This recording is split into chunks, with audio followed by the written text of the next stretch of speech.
Tes. Oke. Next ya. Nah, kita share screen.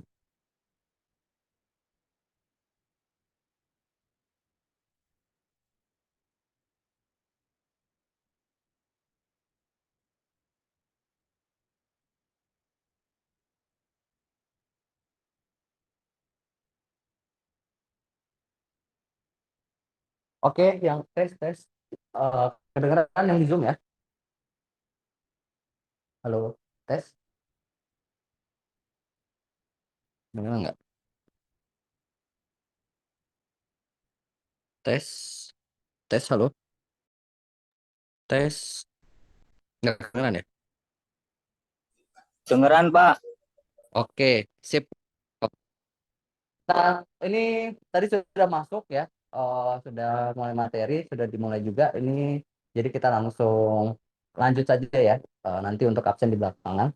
Oke, jadi tadi kita lagi membahas terkait e-business konsep dan desain, di mana terdapat ini saja mungkin yang di sini. Terdapat perbedaan ya.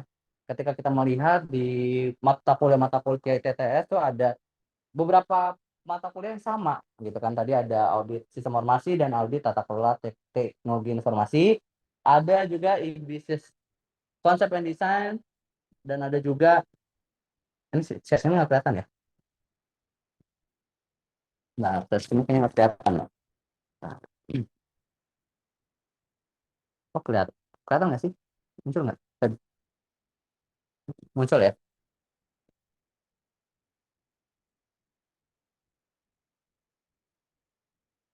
Muncul ya berarti ya? Oke. Ya, jadi ada e-business konsep and design dan juga e-business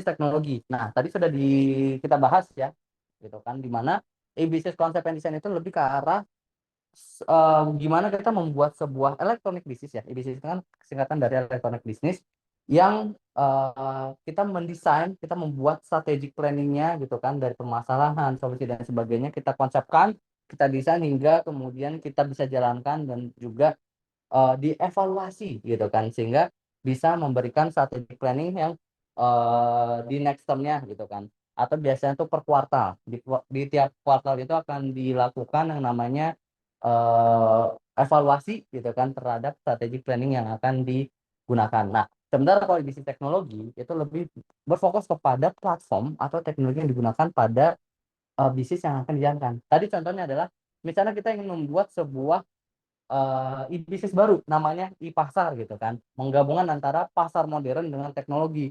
Nah, ketika kita membahas terkait e-bisnis konsep and design, kita akan membuat yang namanya strategic planningnya gitu kan, bisnis proposalnya gitu kan, seperti apa gitu kan, kemudian kita buat yang namanya forecast, cash flow-nya seperti apa gitu kan, kemudian modalnya dari mana, ibaratnya cash flow secara keseluruhan gitu kan, gimana kita bisa memutarkan duitnya, approaching-nya gitu kan, apakah kita bisnis modelnya merupakan B2B, B2C gitu kan, B2G, atau bahkan ya bisa double gitu kan, dalam suatu perusahaan ada yang satu divisi menghandle B2B, ada juga yang menghandle B2C seperti itu kan, jadi bebas gitu kan. Nah, itu semua dirancang di e-business concept and design. Sementara e-business teknologi itu mengatur teknologi apa saja yang digunakan, seperti kayak misalnya dia platformnya mau menggunakan apa ya, mobile kah, mau berbasis web kah, atau kemudian di all platform gitu kan, kemudian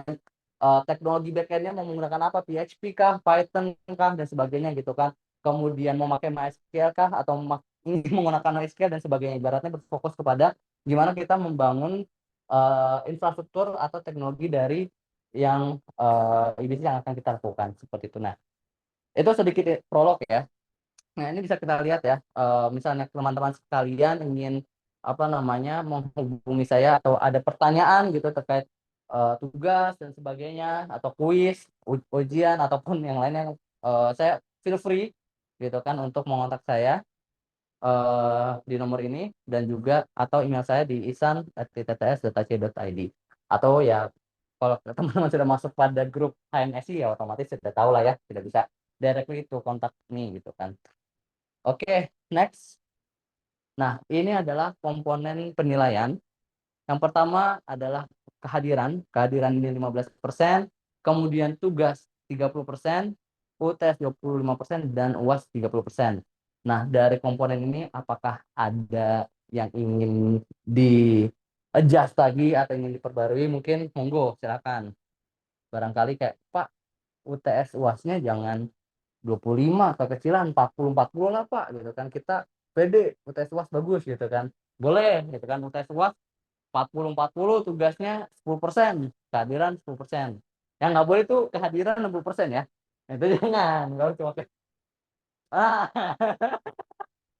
kehadiran. Kalau mungkin offline online gini boleh,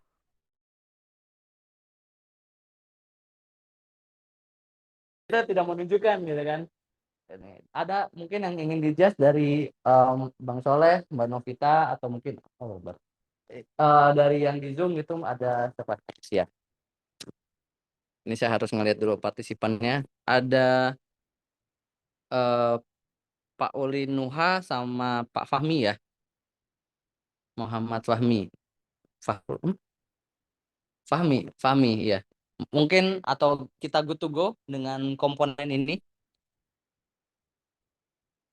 Oke, kalau misalnya nggak ada komplain berarti kita stick with it ya. Kita akan seterusnya gini, berarti dipersiapkan tugas 30%. Oke, berarti banyak tugas. Sepertinya ya. Next ya. Sebelum next dulu. Dari komponen ini ya, tugas memang 30%, sehingga ini saya udah langsung disclaimer dari awal, eh, langsung dibentuk kelompok ya. Mungkin 2 kelompok saja gitu kan, bertiga bertiga kalau dari ini, atau berdua bertiga mungkin ya. Dan ini ada apa namanya, nggak tahu total partisipannya berapa gitu kan, intinya 2 kelompok saja gitu kan, biar tidak terlalu banyak, atau maksimal adalah 3 anggota intinya itu ya.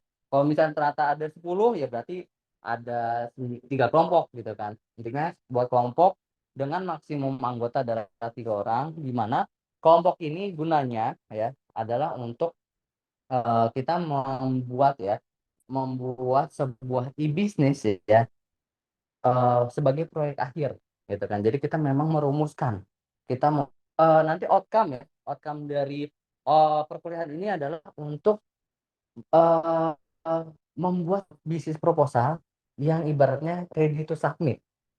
Berarti kalau ready to submit itu udah memenuhi standar-standar dalam pembuatan bisnis proposal, dari mulai cash flow dan sebagainya gitu kan, bahkan sudah sampai pada tahap minimum viable product atau MVP gitu kan. Jadi sudah ada produk yang memang sudah bisa di showing atau didemokan seperti itu. Jadi harapannya adalah atau outcome dari perkuliahan adalah bisnis proposal tersebut, karena memang saya menggunakan approaching dari OBE atau outcome based education seperti itu. Jadi nggak banyak banget teori gitu kan, tapi gimana outcome-nya itu bisa terasa seperti itu.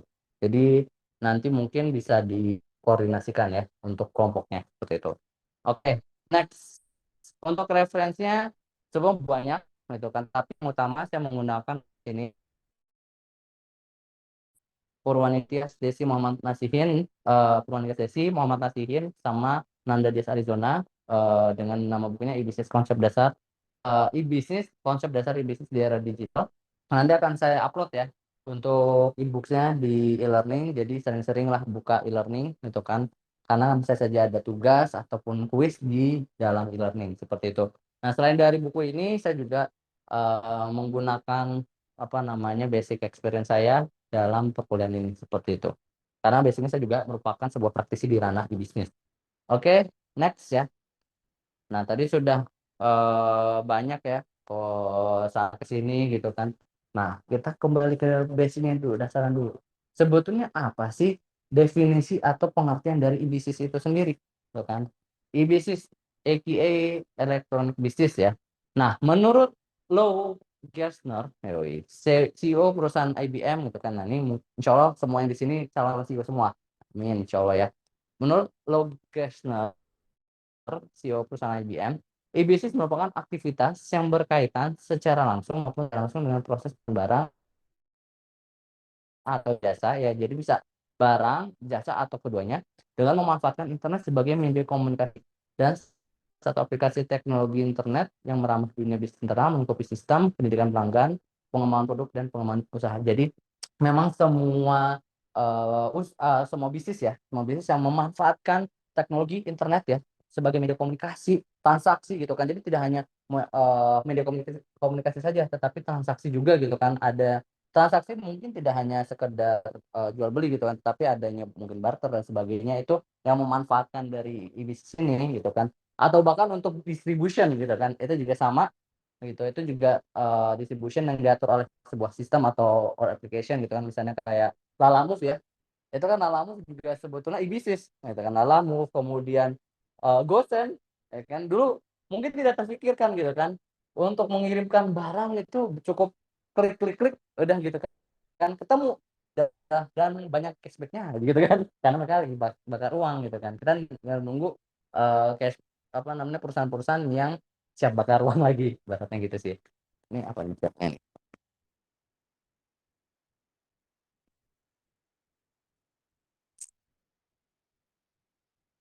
Oke, siap, nggak apa-apa Mbak Adi.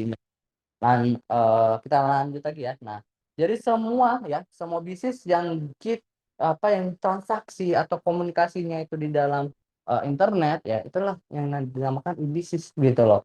Macam-macam. Bahkan sekarang ini ya, wah, lagi dari 10 tahun terakhir nih, One Decade itu kan lagi hype juga ya terkait nama startup ya. Startup pun banyak banget ini bisnisnya gitu kan. Nah, saya pengen nanya nih, kira-kira termasuk dalam ini eh startup tar ini nggak jalan ya screennya ya. Nah, bener masih di situ. Ntar.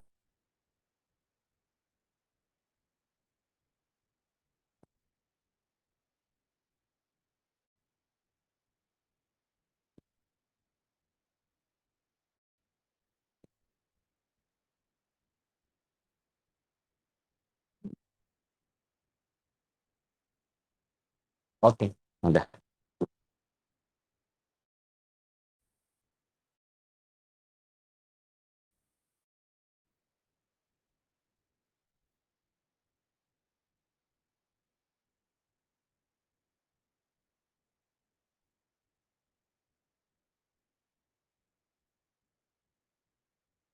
masuk lagi kita ke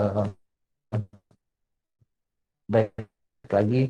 Nah, di bisnis ya tadi. Jadi semuanya, semua transaksi dan sebagainya yang ada di dalam internet ya itu bisa disebut dengan bisnis itu. Nah, balik lagi pada pertanyaan saya, kira-kira apa saja sih sebetulnya yang termasuk di dalam apa ya namanya, jenis bisnis yang ada saat ini, mungkin dari Mas Oleh kira-kira. Iya, betul, kategorinya mungkin bisa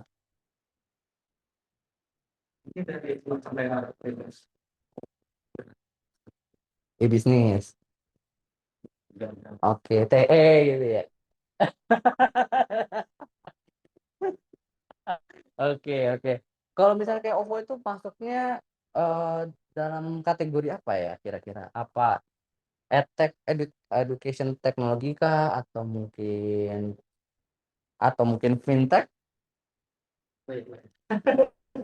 OVO itu kayaknya fintech ya, karena kan dia mau, iya, fintech kan financial technology.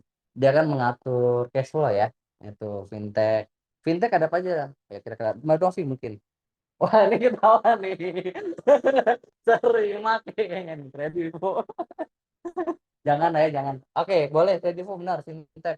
Udah OJK juga dia kan. Semua yang PP. Shopee Pay loh. Hmm. Semua yang PP lah ya, ibaratnya GoPay, OVO, Shopee Pay, apa lagi ya? Eh, oh ya, Lazada Pay, benar. Tuh. Shopee Pay pinjam. Kan. Itu kan cuma masuk kepada ranah apa namanya, Shopee juga ya, gitu kan. Nah, oke, next ya. Berarti fintech, ada edtech, education technology. Nah, salah satunya nih yang kemarin baru saja melakukan proposal untuk bekerja sama dengan ITTS. Salah satu platform namanya Udemy. Ada yang pernah tahu nggak? Udemy, UD, UD, UDEMY. Mungkin ada yang tahu teman-teman dari yang di Zoom juga. Coba saya tanya. Ada yang tahu Udemy? Dia salah satu platform untuk ini ya, belajar ya sebetulnya. Udemy itu termasuk dalam platform education technology. Ada Udemy, ada Decoding dan yang lainnya. Itu termasuk education technology gitu kan. Bahkan e-learning gitu kan itu juga termasuk ke dalam education technology. Ada juga selain fintech, edtech itu ada yang namanya foodtech, food technology. Kira apa yang termasuk food technology? Betul, GoFood, GrabFood, betul. Semua yang food ya. Semua ya.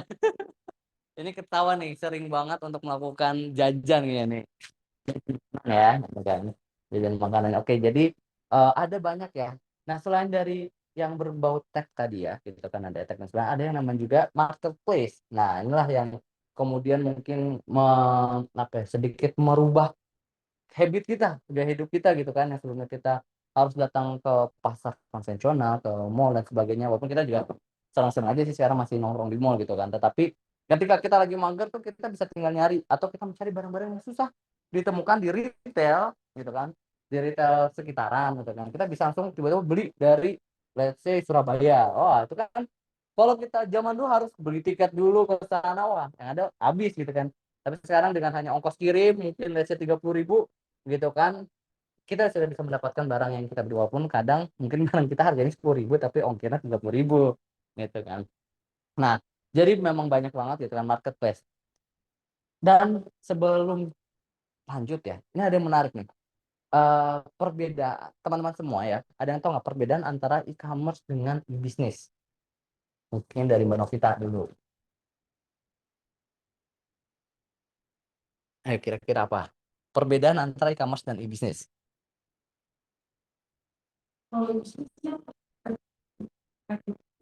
Iya.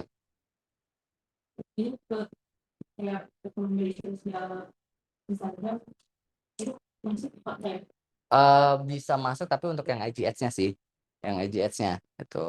Tetapi bisa bisa bisa masuk juga e-bisnis karena kan dia selama ada apa namanya menjadi media kan sebetulnya influencer dan sebagainya. Nah, tapi apa perbedaan antara e-bisnis dan e-commerce kira-kira?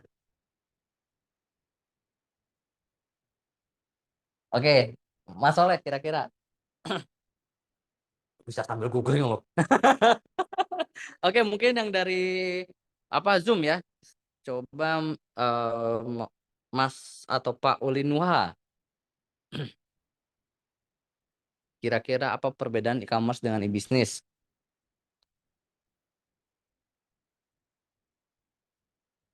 Masih di mute atau mungkin yang lain boleh nih. Ada Pak Fahmi, Muhammad Fahmi atau Mbak Adinda Lutfia ingin menambahkan mungkin apa perbedaan antara e-commerce dengan e-bisnis? Ya, pada di mute semua. Kayaknya masih sambil kerja. Ya wis, kalau gitu. Jadi, tingkat perbedaan antara e-bisnis dan e-commerce adalah e-commerce itu ada bagian dari bisnis. Tetapi tidak selamanya e-bisnis itu merupakan e-commerce.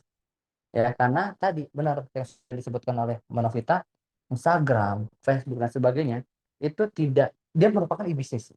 Tetapi belum tentu masuk dalam e-commerce. Tetapi ketika udah masuk pada Facebook Marketplace, nah itu sudah masuk ke ranah e-commerce. Ketika sudah masuk kepada ranah IG Ads, Facebook Ads dan sebagainya, itu sudah masuk ke ranah e-commerce. Jadi tidak selamanya e-bisnis itu ada e-commerce, tetapi e-commerce itu pasti merupakan dari e-bisnis seperti itu. Jadi irisannya seperti itu. Oke, next. Nah ini ya bisa kita lihat beberapa contoh ya. Ini sebetulnya yang usaha yang saya punya ya terkait e-bisnis ya. Kalau yang konvensional sih ada juga gitu kan. Ini mungkin teman-teman yang ikut webinar Sabtu kemarin ya familiar dengan kata ini Luminto dan Inkomso. Nah, ini Luminto Inkomso Muda ini merupakan sebuah e-bisnis ya. TE juga termasuk ya. Itu karena punya dia. Nah, pada dasarnya ya, ini Luminto ini merupakan e-bisnis sendiri, Inkomso merupakan e-bisnis sendiri. Nah, Luminto itu merupakan sebuah e-bisnis yang bergerak pada area media sebetulnya, media placement. di mana dia itu eh, apa namanya bisnis modelnya adalah untuk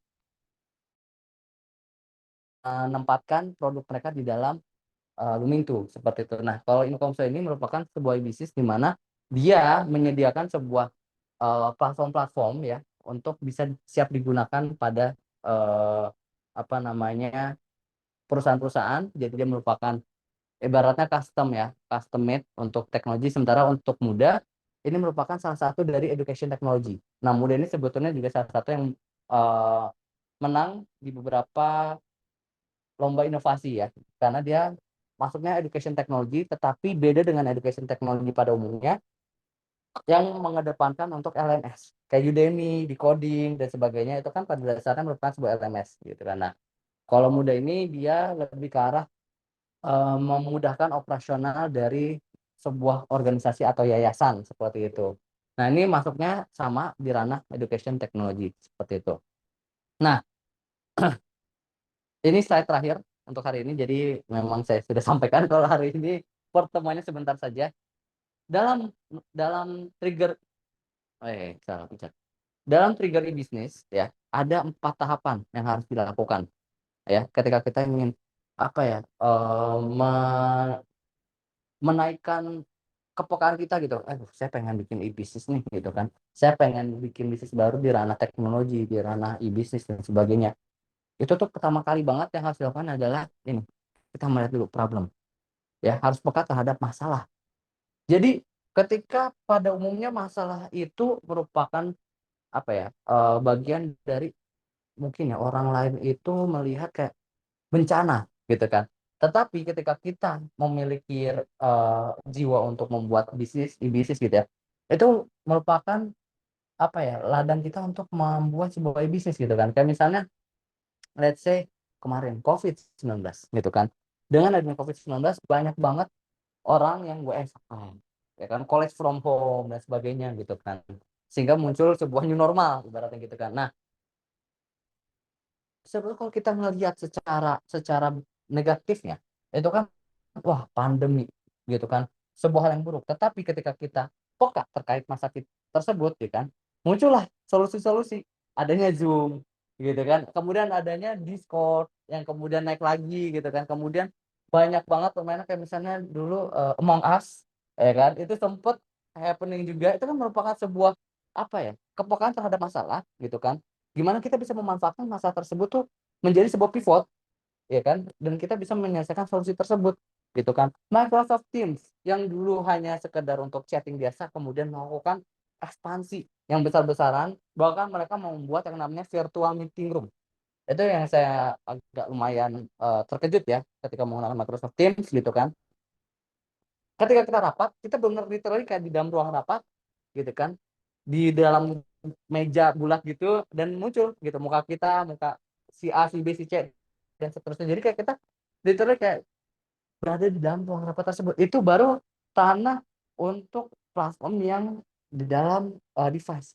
Bagaimana ketika nanti masuk ke dalam ranah metaverse, kita bisa secara langsung. Nah, ini lah, jadi kita harus peka terhadap masalah gitu kan, jangan sampai masalah ketika kita masalah udah tahu bad something bad happen, tapi kita malah cuma pengeluh doang gitu. Karena kita melihat nih kira-kira celah-celahnya bisa seperti apa gitu kan. Let's say yang ini saya ngasih sedikit sedikit apa namanya trigger ya kan, ini judulnya trigger adalah mengenai isu bahwa 2023 itu akan resesi. Wah, ini kan, wah kita mau takut dan sebagainya gitu kan. Harus ini semuanya. Nah, tapi tau nggak, ini tuh bisa menjadi sebuah ladang bisnis. Apa ladang bisnisnya adalah kita menciptakan sebuah platform untuk melakukan pengelolaan keuangan. Ya kan, kita memasarkan, kita membuat platform bisnis baru gitu kan untuk membuat pengelolaan keuangan. Sehingga orang-orang gitu kan, kita bisa memasarkan dia. Kita bisa melihat nih, dengan masukan rumusan-rumusan gitu kan, kita otomatis ketika membuat membuat sebuah bisnis nggak bisa hanya berdiri sendiri, tapi ada pakar-pakar yang lain. Kita misalnya berkolaborasi dengan seorang akuntan gitu kan, atau ahli ekonomi gitu kan, dengan rumusan-rumusan resesi yang akan terjadi gitu kan, kira-kira berapa banyak yang harus ditabung dan sebagainya dan lainnya. Terus menyediakan apa namanya layanan konsultasi dengan apa namanya accounting accounting ternama yang udah tersertifikasi dan sebagainya. Itu jalan dan bisnis gitu kan. Jadi ibaratnya pertama dari problem dulu kita harus peka. Kira-kira di sekitar kita tuh ada problem apa sih gitu kan yang terjadi. Mungkin sama seperti TE gitu ya. Melihat provider di Indonesia itu kan agak agak kurang gitu kan. Nah, mereka memanfaatkan gitu kan provider untuk apa namanya mengambil ranah ranah tersebut gitu kan. Banyak hal yang bisa kita jadikan apa namanya problem tersebut menjadi sebuah titik balik kita gitu kan. Kita ingin memecahkan sesuatu. Nah, dari problem inilah kemudian terjadi yang namanya inovasi gitu. Dari masalah tadi kan misalnya terkait resesi. Aduh inovasi, oke deh kita coba bikin apa namanya sebuah platform untuk pengelolaan keuangan. Atau nggak usah jauh-jauh, kita bikin yang namanya education platform, gitu kan. Education platform untuk apa? Isinya training-training aja, gitu loh. Training-training bagaimana kita melakukan pengelolaan keuangan di Indonesia laku, serius, laku, gitu kan. Ibaratnya kita bisa dari situ, gitu kan. Atau kita memanfaatkan platform yang sudah ada, gitu kan, untuk membuat sebuah apa? Sebuah bisnis baru, gitu kan. Nah, jadi di situlah kita gimana bisa melakukan inovasi-inovasi dari permasalahan-permasalahan yang ada, gitu kan. Misalnya nih, ini sekarang lagi sering hujan gitu kan. Kemudian mulai banjir, tol BSD apalagi dan sebagainya itu mungkin bisa menjadi sebuah platform, Mbak. Kita bisa berinovasi baru gitu kan. Apa ya? Oh, mungkin kita bisa yang namanya membuat platform laporin gitu kan. Oh, ini ternyata macet dan sebagainya. Mungkin sudah terakomodasi dengan Waze dan sebagainya. Tetapi itu namanya kita melakukan inovasi, kita harus bisa melihat masalah yang kemudian mungkin tidak di coverage oleh Waze atau mungkin Google Maps gitu kan. Kita bisa memberikan kalau misalnya ternyata ide kita pernah ya gitu kan salah satu teman saya gitu fiturnya itu dia membuat sebuah platform gitu kan bagus memang tidak terlalu besar tapi kemudian dari pihak saya lupa Google atau Facebook gitu ya Google deh kayaknya itu merasa bagus akhirnya dibeli platformnya tersebut gitu kan pokoknya banyak kejadian akuisisi seperti itu gitu kan Tesla gitu kan ada yang membuat yang namanya smart connected gitu kan kemudian dibeli oleh Tesla dan seterusnya jadi ibaratnya tidak harus selama ini kita menjadi apa ya menjadi business owner tersebut gitu kan ketika kita berhasil berinovasi bisa saja kita memang kemudian share ya gitu kan share acquisition dan sebagainya intinya adalah ini innovate setelah kita innovate ya ini kan membuat strategic planning sesuai dengan inovasi yang ingin ditawarkan gitu kan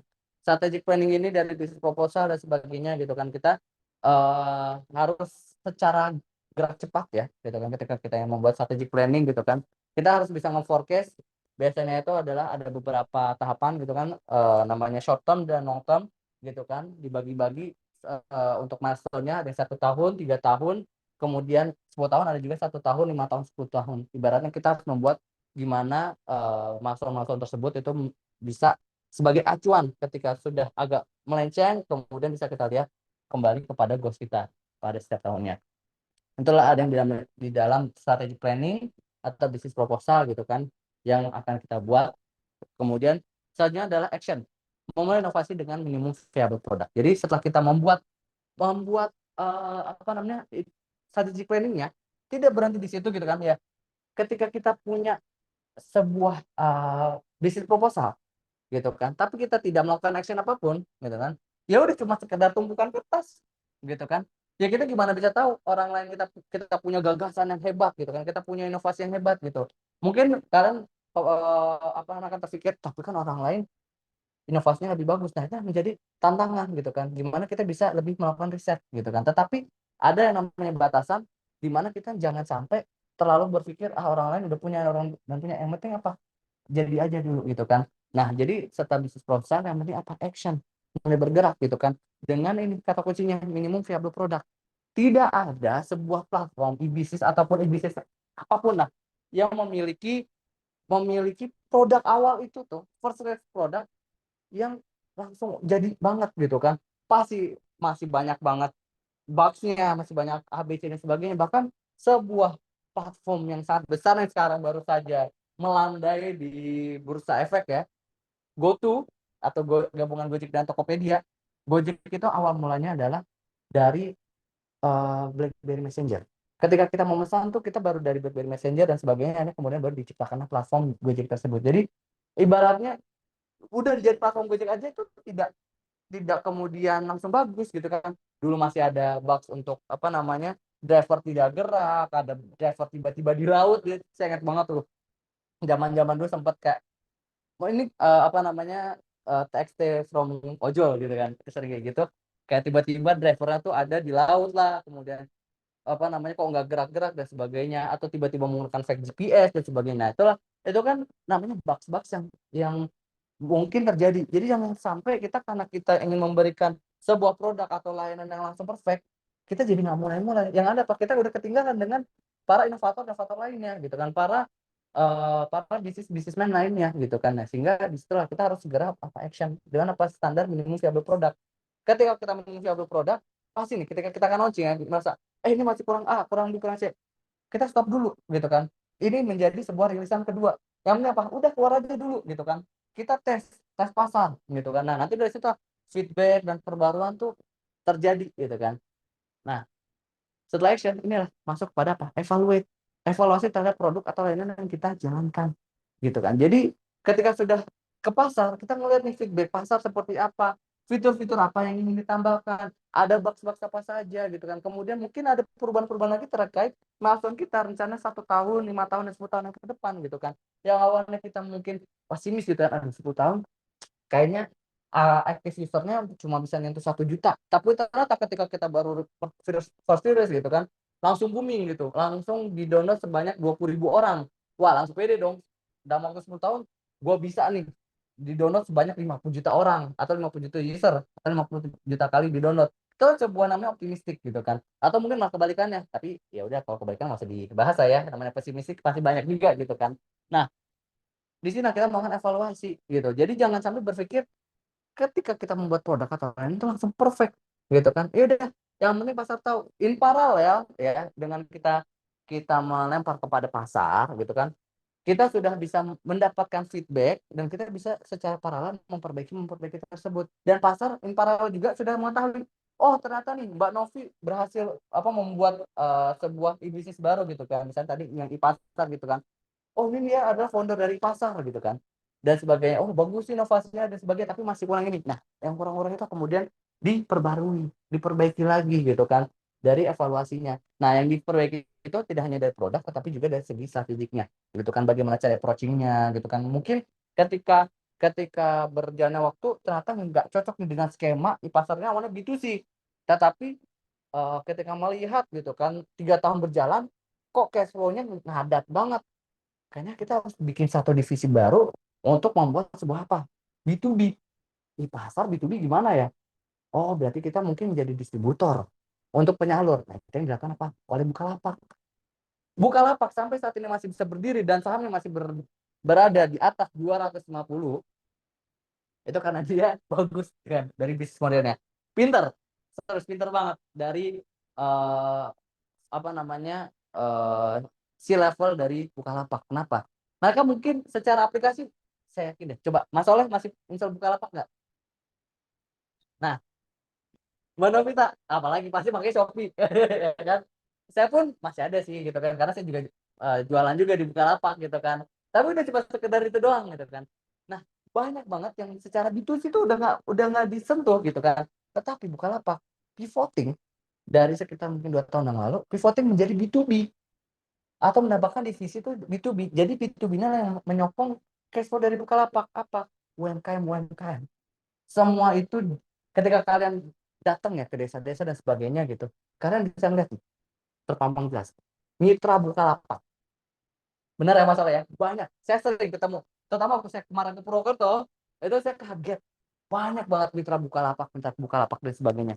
Jadi itulah, dia beralih dari B2C menjadi B2B. Untuk apa? Sebagai penyalur, penghubung. Itu luar biasa sekali. Nah, ketika kita misalnya dari awal saja kita tidak peka terhadap masalah, itu kan sebenarnya masalah, gitu kan.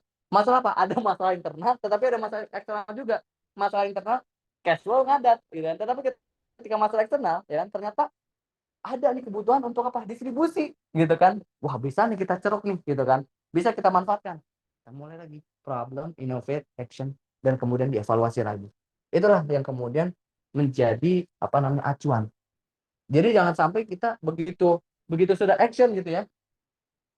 Ah, ini kayaknya udah nih, kita nggak bisa ngapa-ngapain, kita nggak ada kemungkinan atau ngerasa platform kita udah paling bagus dan sebagainya. Ya enggak, kita pasti apa? Pasti ada yang namanya evaluasi.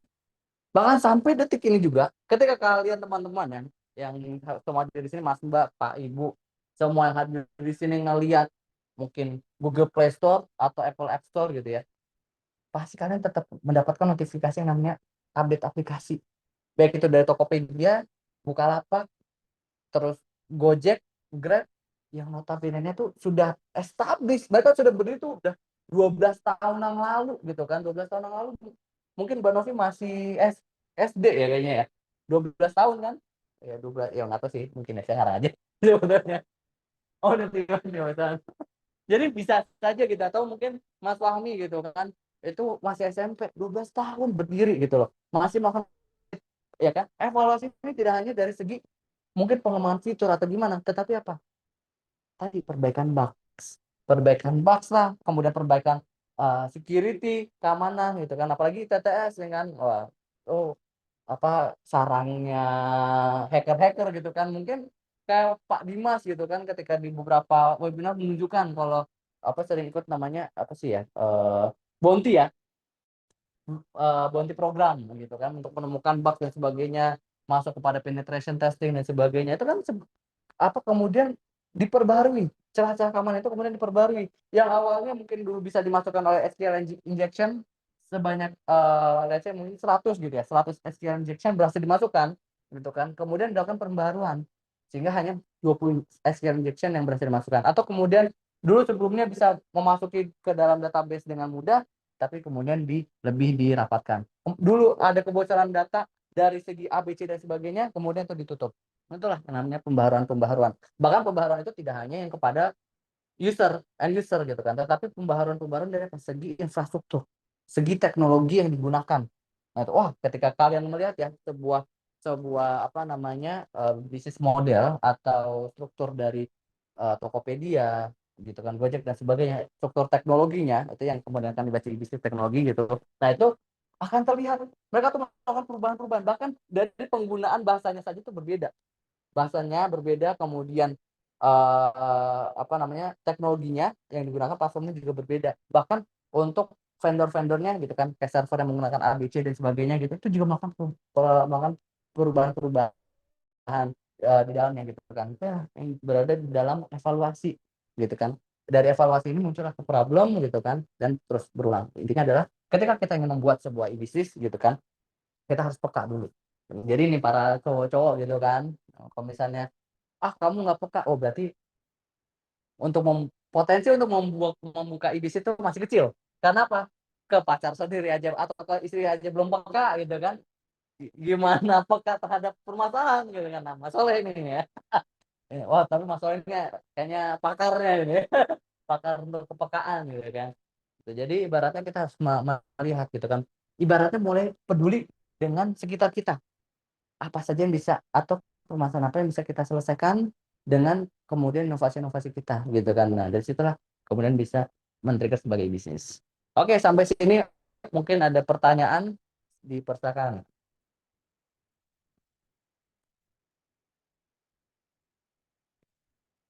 Mungkin dari Mas Soleh mau nanya gitu kan. Pak, kapan selesainya?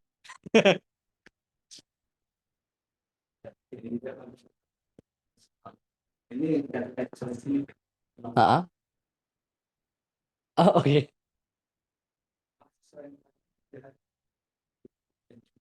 Iya, iya, betul. Ini langsung ngomong. Atau bisa di-unmute, Mas Soleh, silakan. Biar pada dengar langsung. Teman-teman,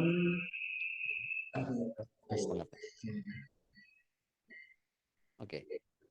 mungkin untuk pelajaran di bisnis, khususnya untuk pelajaran Pak Isyan, kita diharapkan untuk hadir di kampus ITTS secara offline kita kuliah. Untuk sementara itu aja, terima kasih Pak. Siap, terima kasih Mas Soleh ya, betul ya. Karena pada dasarnya ketika offline itu lebih seru ya. Jadi bisa lebih attach gitu kan. Apa namanya? Kalau misalnya memang pada deket-deket gitu kan, ya udah kita main lah ke kampus gitu kan. Masa kita kalah dengan kelas sebelah tuh? Kelas sebelah ramai banget yang offline. Iya, makanya ini berdua saja gitu kan. Nanti insya Allah lah yang lainnya bisa menyusul lah. Seperti itu. Terima kasih banyak Mas Soleh. Mungkin dari Mbak Novita ada pertanyaan atau apa atau yang ingin disampaikan kayak, iya pas saya lapar ya. Oke, dari yang itu mungkin ada yang pengen ditanyakan atau disampaikan, dipersilahkan. Siapa nih? Mbak Adinda atau Bu Adinda Lutfia? Ini Mbak atau Ibu nih? Atau Mas atau Pak Fahmi sama Pak Uli Nuha?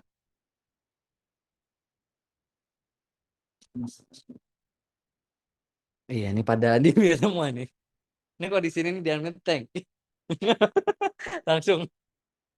Oke, kalau misalnya tidak ada pertanyaan, ya sudah. Kalau gitu kita tutup saja kelas hari ini. Luar biasa. 58 menit. Oke. Pertemuan pertama, pertemuan kedua. Nah, nanti kita cerita. Oke, kalau gitu kita tutup ya kelas hari ini dengan membaca hamdalah. Alhamdulillahirrahmanirrahim. Tapi sebelum sebelum benar-benar ditutup ya, saya mau minta ada yang menjadi KM ya, atau ketua mahasiswa. Siapa nih? Bang Soleh ya. Nanti untuk menjadi koordinir ya. Gitu. Oke, Bang Soleh nanti yang akan mengkoordinasikan terkait apa namanya kelompoknya dan sebagainya ya. Atau kalau saya ada apa langsung ke Bang Soleh. Oke, sip. Kalau gitu sekian dari saya. Eh, Sampai bertemu di pertemuan berikutnya minggu depan, insya Allah. Ini Mbak Novita sebutnya dari kelas reguler, tapi di move aja ya Mbak ya, digabungkan saja ke kelas karyawan gitu kan. Sampai bertemu di pertemuan minggu depan. Wassalamualaikum warahmatullahi wabarakatuh. Waalaikumsalam warahmatullahi wabarakatuh. Terima kasih Pak.